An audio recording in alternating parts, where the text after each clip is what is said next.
สบายดีพี่น้องวันนี้ก็มาเบิ่งลูกนางจอย อัปเดตลูกนางจอยให้พี่น้องมาเบิ่งอีกก่อนเด้อไปย่างคอยขับลงแรงแล้วเพิ่นย่างออกกำลังกายเลาะกินหญ้า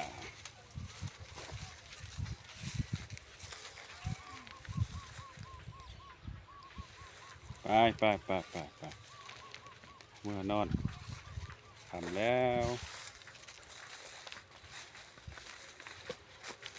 ก็ใหญ่กะหน้าบ้านเป็นบ่าวเลยได้พี่น้องเอ้ย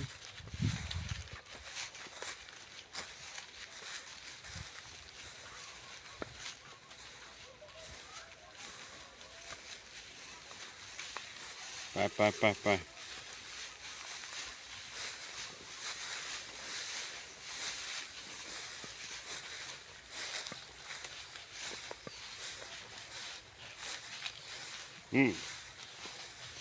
จำต้นมะฮุงข่อยได้ยางลงที่ยางโก้แท้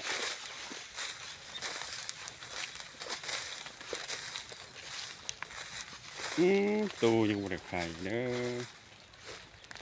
ตูยังบ่ได้ไข่เขาบ่ได้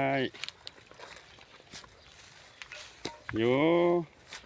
รอสักก่อนอ้าวไข่แล้วเอาไปกินน้ำดื่มน้ำ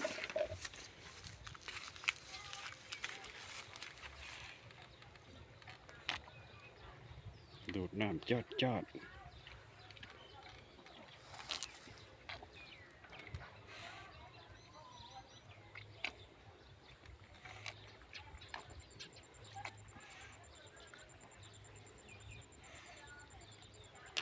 แซ่บบ่น้ำก็น้ำวิตามิน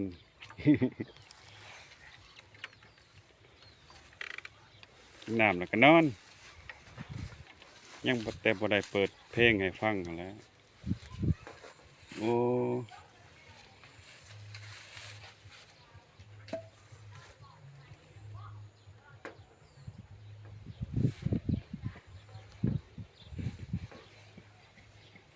สำนีเด้อพี่น้องเด้อขอบอกขอบใจพี่ๆน้องๆสุขคนที่เขาเบิ่งเขาชมเป็นกำลังใจ